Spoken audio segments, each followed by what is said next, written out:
Nous allons continuer notre aventure avec Go, mais cette fois-ci, nous allons utiliser Redis pour un ensemble de choses. Avant d'aller plus loin, nous voulons déjà voir c'est quoi Redis. Redis est une in-memory data structure store qui est utilisée souvent comme base de données principale ou comme un cache ou aussi comme un message broker, un peu comme Kafka, Pulsar ou NATS. C'est pas un key value store comme d'autres qui sont principalement string based. Redis a un ensemble de types qu'il appelle types de base qui sont à peu près équivalents à ceux des langages. Ils sont assez riches. Donc strings, hashes, lists, sets, sorted sets, bitmaps et hyperlog logs et même des données géospatiales. Et la plupart de ces données peuvent être utilisées à la fois comme clés comme valeurs. Il y a des restrictions sur les clés, mais pas sur les valeurs, et c'est des choses qu'on verra au fur et à mesure qu'on avance. Nous allons utiliser Redis pour développer dans un premier temps un page view count, juste pour suivre les statistiques, les visites des pages de notre site, et après nous allons écrire un rate limiter avec, et puis on va l'utiliser comme session cache ou session store.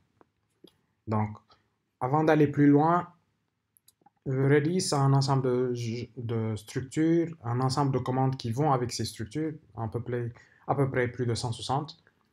Mais là, ce qui nous intéresse, c'est les plugins ou les modules pour les différents langages. Donc nous, évidemment, c'est le langage Go qui nous intéresse. Et là, nous avons un ensemble de choix. Principalement, personnellement, je préfère celui-là. Le deuxième, c'est le client officiel de Redis écrit en Go. Le premier, c'est GoRedis développé par Google. C'est pas vraiment ce qu'on veut. Moi, je veux rester avec la distribution standard. Donc, quand je clique sur ce lien, ça me ramène sur la page GitHub. Donc, la partie qui m'intéresse le plus, c'est comment l'installer. Jusque-là, quand on a besoin d'installer un module ou un package, on fait juste go get, et ainsi de suite. Mais pour la version 7 qui nous intéresse dans cet exercice ou dans cette série, il nous demande d'activer les Go modules. Oui, c'est vrai, on n'a pas encore parlé de Go modules, mais on va le faire. Donc, pour activer les Go modules, Go mode init et vous donnez le nom que vous voulez à votre projet. Les Go modules sont disponibles depuis Go 1.11 et activés depuis 1.13. Donc, vous les avez activés par défaut. Donc là, tout ce que j'ai, ok, je vais supprimer le nom du répertoire. Donc, dans mon Go mode, on va vous montrer à quoi ça ressemble. C'est un peu le package JSON des applications Node.js ou Gemfile et autres. Donc, il permet de suivre les dépendances et leur versionning. Donc, là, tout ce que nous allons faire, c'est se connecter à une base Redis et commencer à nous amuser un peu avec. Mais avant cela, j'aimerais montrer à quoi ressemble Redis. Pour l'installer sur Mac, c'est brew install Redis server. Sous Linux ou Windows aussi, sur le site Redis.io, redis.io, vous avez tout ce qu'il vous faut. Donc, je vais lancer le CLI parce que mon serveur est déjà lancé. Donc là, on voit que Redis est lancé sur le port 6379 et il a un ensemble de... Une fois que je suis dans le CLI, j'ai accès à un ensemble de commandes pour traiter les données. Disons que moi, je veux suivre le tracking de mes pages. Je dis quand quelqu'un vient sur ma page Home, je vais incrémenter le nombre de visites de 1. Donc d'abord, je vais créer cette entrée ou cet enregistrement dans Redis et pour cela, on a la commande set. On peut l'écrire en minuscule comme en majuscule. Et là, tout de suite, Redis nous dit comment on peut utiliser ces commandes. Par exemple, je vais dire sur ma page Home, je ne suis pas obligé de mettre les double quotes, mais on va dire que je vais le faire. On va dire que Home, par défaut, il a une valeur de 0. Les autres arguments à cette commandes, je vais les ignorer pour le moment et on reviendra dessus plus tard. Donc, set home 0. Ok, ça veut dire quoi? J'ai créé un enregistrement avec la clé home et dont la valeur est 0. Et évidemment, pour récupérer, on va juste utiliser get. Donc là, je peux utiliser les double quotes ou pas. Mais quand je suis en CLI, je n'utilise les double quotes que quand j'ai de longs strings avec des caractères qui peuvent servir de séparateur. Donc là, get home. Et on peut dire, OK, set home, maintenant home qui était à 0, maintenant je veux qu'il soit à 1. Et si je fais get home, maintenant j'ai 1. Je ne vais pas toujours faire get puis set. Quand je veux juste incrémenter une valeur, il y a une commande qui permet de le faire. Par exemple, je dis home, inc home. Là, il me dit OK, c'est bon, la nouvelle valeur c'est 2. Donc, je peux faire inc autant de fois que je veux, comme je peux dire increment by. OK, pour avoir là. Increment by, je lui donne une clé et maintenant je lui donne la valeur qu'il doit utiliser. Le increment, par défaut, c'est incr by, clé et valeur 1. Donc là, on a vu à peu près deux commandes super basiques qui sont get et set.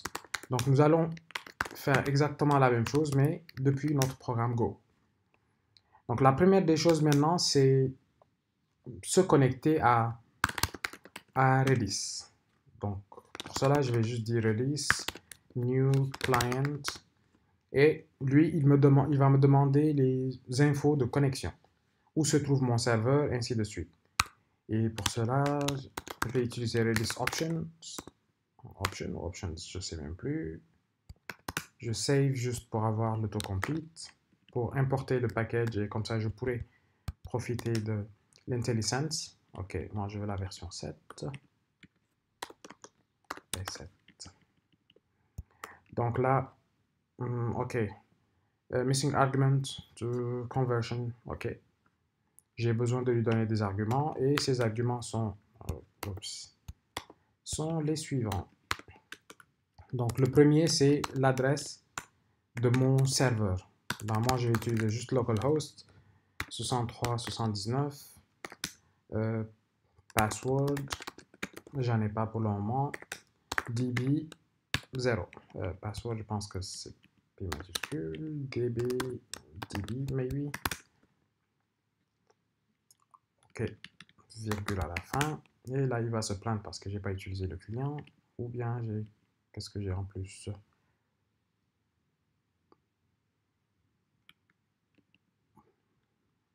Ok, unexpected missing. Something is missing. Et on verra ce que c'est au fur et à mesure qu'on avance.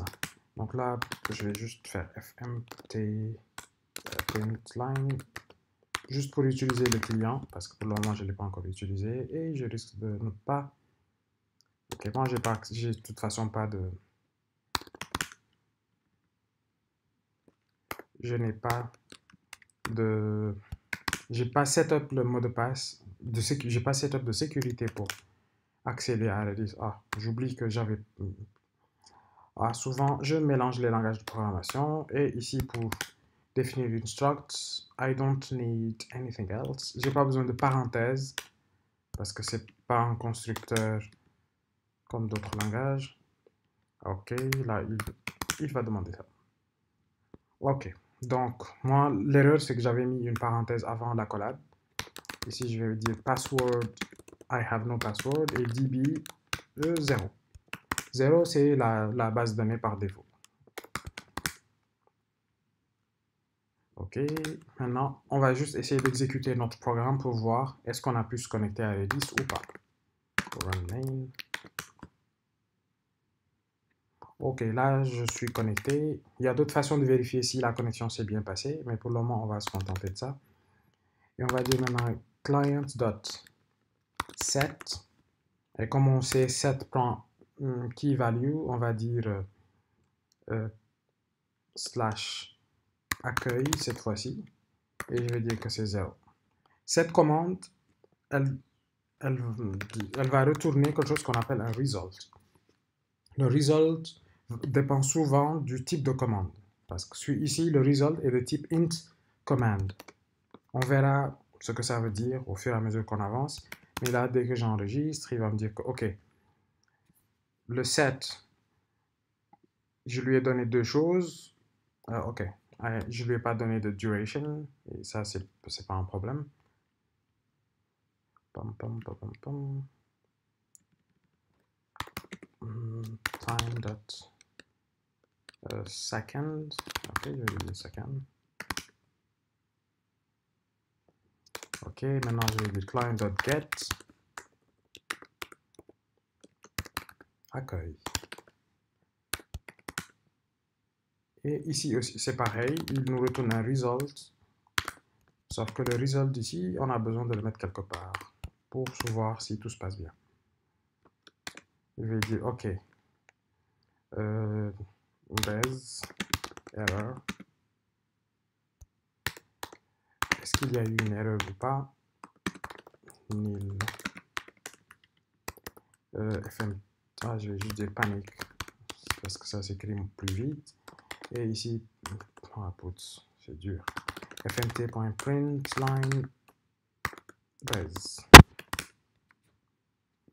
Donc là, si tout se passe bien, nous avons défini une clé qui s'appelle accueil dont la valeur est 0. Et un peu plus tard, on essaie d'y accéder. Donc, go run main. OK, cool. Donc là, on a bien notre 0 qu'on a bien qu'on a 7. Donc pour voir que ça marche, on va juste dire client.anchor accueil result, même si on n'a pas vraiment besoin d'appeler le result parce qu'on ne l'utilise pas. On va voir go run main. Et là, on est passé de 0 à 1. Là, on va faire une petite pause. On va respirer et digérer ce qu'on a appris pour reprendre et faire des choses un peu plus avancées et un peu plus cool.